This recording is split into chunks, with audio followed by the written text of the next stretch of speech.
EPS 95 या यूं कहें कि ईपीएस 2026 के तहत जो मिनिमम पेंशन 1,000 रुपये है, आप जानते हैं कि लंबे समय से मांग है कि इसको बढ़ाकर 7,500 रुपये किया जाए। अब इसे लेकर 5 अगस्त को ही नई दिल्ली में एक प्रोटेस्ट भी हुआ। ईपीएस 95 के तहत जो पेंशनर्स हैं उन्होंने ये प्रोटेस्ट किया और अब 10 अगस्त को ये मुद्दा संसद में भी उठा है। लोकसभा में सांसद रामवीर सिंह बिधूड़ी ने इस पर सवाल पूछा कि क्या जो ये मिनिमम पेंशन 1,000 रुपये है, इसे बढ़ाकर 7,500 रुपये करने का किसी तरीके का कोई प्रपोजल है या फिर नहीं है। साथ ही बात हायर पेंशन पर भी हुई, लेकिन इस पर आपको बता दें कि सरकार ने साफ मना कर दिया है फिलहाल कि उनका मिनिमम पेंशन को 1,000 रुपये से बढ़ाकर 7,500 रुपये करने का फिलहाल कोई भी विचार नहीं है। तो ये पूरा मामला क्या है, ये जानेंगे प्रवीण शर्मा सर से। तो प्रवीण सर, सवाल तो उठा है संसद में और ये शायद इसी सेशन के अंदर दूसरी बार है जब मिनिमम पेंशन को लेकर ये सवाल उठा है कि 1,000 से बढ़ाकर क्या 7,500 रुपये की जाएगी। हालांकि सरकार ने मना कर दिया। सर, क्या रुख लग रहा है सरकार का? नहीं, देखिए, सरकार पहली बार ऐसा नहीं है कि सरकार ने इस पर अपना रुख जी। स्पष्ट किया है। सिमरनजीत, सरकार बार बार ईपीएस और आपका 1,000 रुपये की पेंशन को बढ़ाया जाएगा कि नहीं बढ़ाया जाएगा, कितना बढ़ाया जाएगा, इन सब चीज़ों पर सरकार सदन के बाहर भी अपना रुख जी। स्पष्ट कर चुकी है।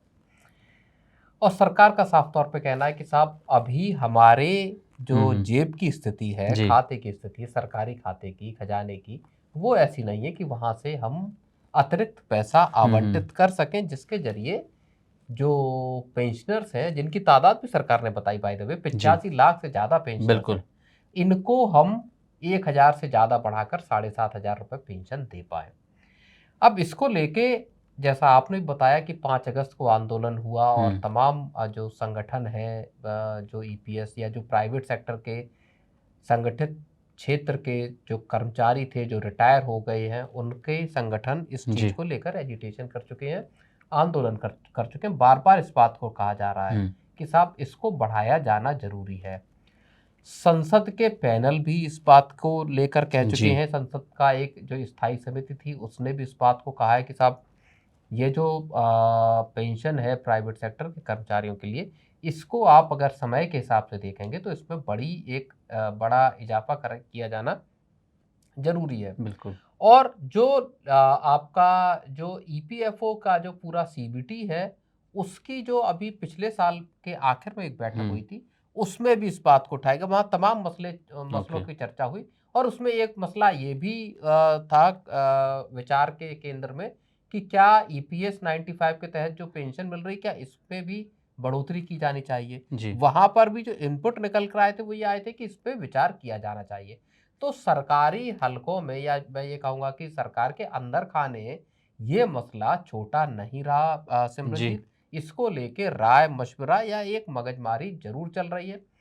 सरकार की समस्या ये है कि सरकार को अपने खजाने को देखना है कि अभी ही जो सरकार खुद बता रही है कि 15,800 करोड़ से ज्यादा सरकार को खर्च करना पड़ा इन पेंशनर्स पर, 85 लाख पर, और ये तादाद देखिए बढ़ेगी। बिल्कुल। जो नौकरी से रिटायर होकर पेंशनर बनने वाले लोगों की तादाद में साल दर साल आधार पे इजाफा होगा जी।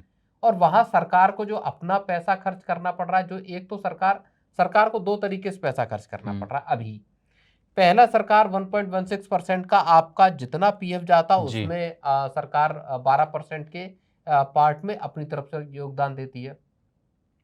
दूसरा, सरकार को बजटरी सपोर्ट देना पड़ता है, जो जिससे वो 1,000 रुपए की आपको पेंशन दे पाए। बिल्कुल। और इसको देने के बाद भी सरकार को अतिरिक्त जो है पैसे देने पड़ेंगे अगर सरकार यहां से जरा सी भी पेंशन को बढ़ाती है। तो सरकार की जो फिस्कल सिचुएशन है, मैं ये तो नहीं कहूंगा कि टाइट है, लेकिन सरकार अभी इस राय में नहीं है कि वो यहाँ पर खर्च को और बढ़ाए। सिमरनजीत, बिल्कुल सर, जब अभी 1,000 रुपये पर जो सरकार बजटरी सपोर्ट दे रही है, उसी में 15,000 करोड़ से ज़्यादा खर्च हो रहे हैं। अगर इसको बढ़ाकर 7,500 कर दिया तो कई गुना खर्च जो है वो सरकार का भी, या सरकार के ऊपर बर्डन भी इस तरीके से वो बढ़ता हुआ नजर आएगा।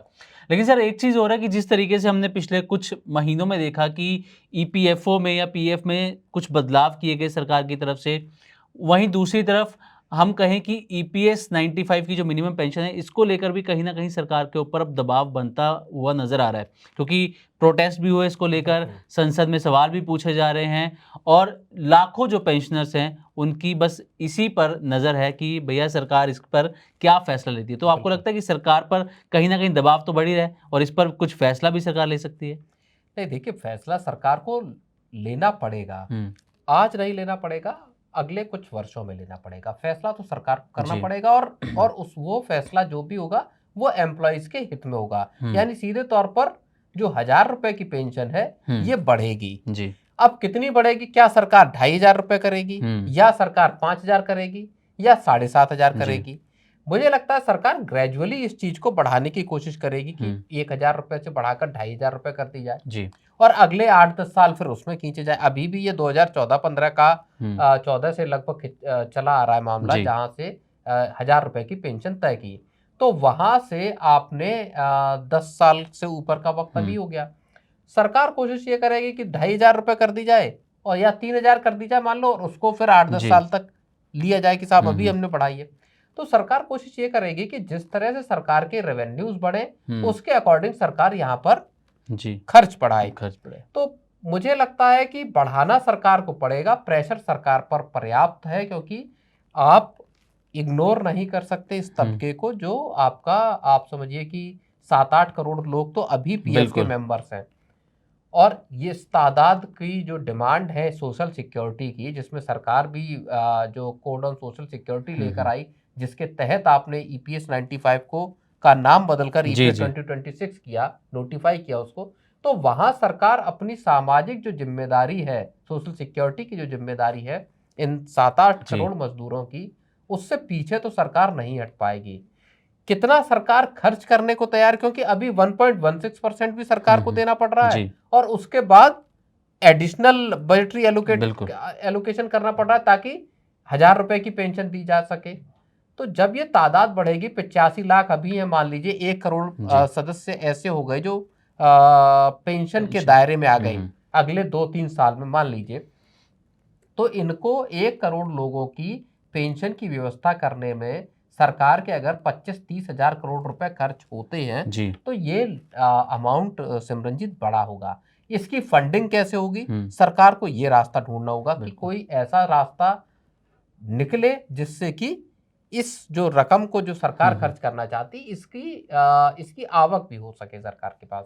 बिल्कुल सर। और सर एक चीज़ और पूछना चाहूँगा कि वेज सीलिंग की अभी बात हुई थी कि 15,000 से बढ़ाकर इसको 25,000 किया जा रहा है, तो इसका ईपीएस पर क्या इम्पैक्ट आपको लग रहा है होता हुआ नजर आएगा? क्या ईपीएस पर इम्पैक्ट होगा? क्या ये जो मिनिमम पेंशन है इस पर किसी तरीके का कोई असर होगा इसका? नहीं, इसका सीधे तौर पर असर पड़ेगा। इसका असर आप ये समझिए कि आपका जो पेंशन के लिए कंट्रीब्यूशन है वो बढ़ेगा। एम्प्लॉयर जो 8.33% का जो कंट्रीब्यूशन करता है आपका, वो बढ़ेगा। सरकार का 1.16% बढ़ जाएगा। सिंपली अगर आप 15,000 की जो वेज सीलिंग है उसको उठाकर 25,000 पर ले जाते हैं तो नंबर लगभग डबल हो जाता है आपका हर महीने पेंशन के लिए जाने वाला। अब इसका असर क्या होगा? एक तो आपका जो रिटायरमेंट का कॉर्पस है ईपीएफ का वो भी बढ़ेगा, दूसरा आपका ईपीएस का जो कॉर्पस है वो भी बढ़ेगा, जिसके जरिए सरकार आपको पेंशन दे पाएगी। हालांकि सरकार का कंट्रीब्यूशन भी यहाँ बढ़ जाएगा, यानी खजाने पर भी खर्च बढ़ेगा, जो आपकी जो कंपनी है उस पर भी खर्च बढ़ेगा। तो खर्च बढ़ेगा, लेकिन एम्प्लॉयज को यह राहत होगी कि उनको रिटायरमेंट के बाद पीएफ का पैसा भी ज्यादा मिलेगा और ईपीएस के जरिए जो मिलने वाली पेंशन है वो भी 1000 रुपए से ज्यादा हो सकती है यहाँ पर। बिल्कुल। चलिए, थैंक यू प्रवीण सर आज के इस डिस्कशन में डिटेल में यहाँ पर बातचीत करने के लिए और हमारे दर्शकों को ये समझाने के लिए कि जिस तरीके से लगातार अब ये डिमांड उठ रही है कि ईपीएस 95 के तहत जो मिनिमम पेंशन है उसको बढ़ाया जाए और उसके ज़रिए सरकार के ऊपर अब कहीं ना कहीं दबाव भी आता हुआ नज़र आ रहा है और संसद में भी लगातार इसको लेकर सवाल पूछे जा रहे हैं। अब नज़र इसी बात पर रहेगी कि सरकार इससे लेकर कब और क्या डिसीजन लेती है। तो आज की वीडियो में बस इतना ही। नमस्कार।